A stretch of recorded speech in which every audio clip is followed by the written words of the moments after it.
হেঁপাহ এক দুৰ্বাৰ হেঁপাহ আছিল মালয়েছিয়া গ'লে গেণ্টিং হাইলেণ্ড চোৱাৰ। Genting Highland the city of entertainment.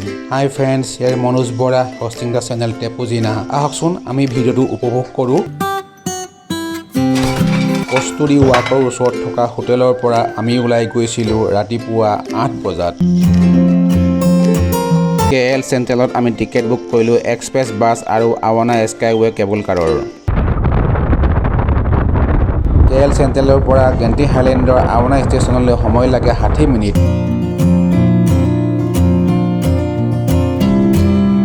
South East এছিয়াৰ fastest and longest cable car Genting Skyway. Cable car riding Awana ষ্টেচনৰ পৰা ফাইনেল ডেষ্টিনেশ্যন স্কাই এভিনিউলৈ সময় লাগে প্ৰায় 10 মিনিট।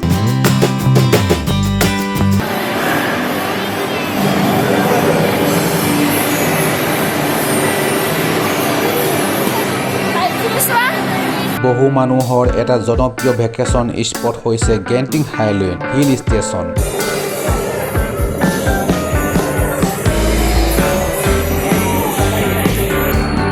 গেণ্টিং হাইলেণ্ড ৰিজৰ্টত বিভিন্ন ধৰণৰ shopping mall, hotel, restaurant, theme park আৰু মষ্ট এট্ৰেক্টিভ কেচিনো আছে।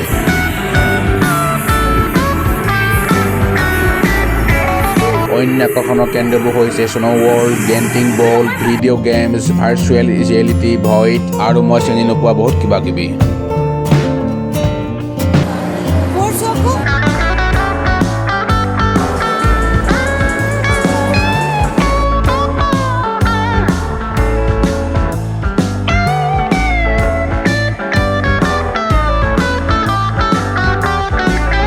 ইয়াত টেম্পাৰেচাৰ সদায় 25 ডিগ্ৰীতকৈ তলত থাকে।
স্কাই কেচিনোত প্ৰায় 500তকৈও বেছি বিভিন্ন ধৰণৰ গেমলিং টেবুল আছে।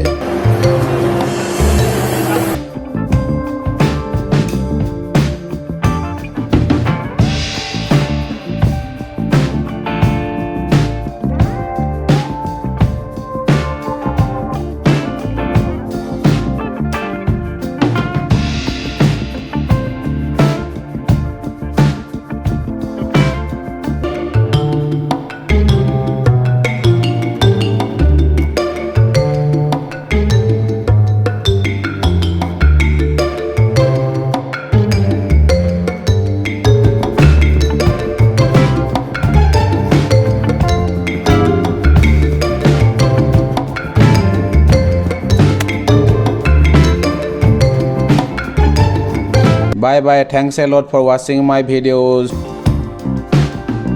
যদি ভিডিঅ'টো চাই ভাল পালে এটা লাইক কৰিব, শ্বেয়াৰ কৰিব, লগতে ছাবস্ক্ৰাইব কৰিবলৈ নাপাহৰিব।